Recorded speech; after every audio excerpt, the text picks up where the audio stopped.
علم القرآن خلق الإنسان علمه البيان الشمس والقمر بحسبان والنجم والشجر يسجدان والسماء رفعها ووضع الميزان ألا تطغوا في الميزان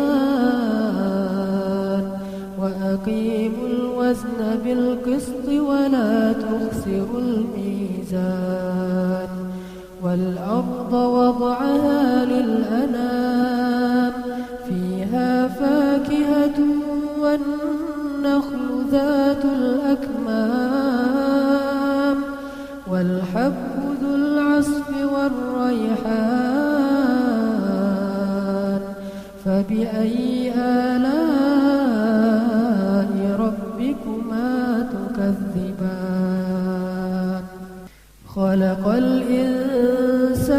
من صلصال كالفخار وخلق الجن من مارج من نار فبأي آلاء ربكما تكذبان رب المشرقين ورب المغربين فبأي آلاء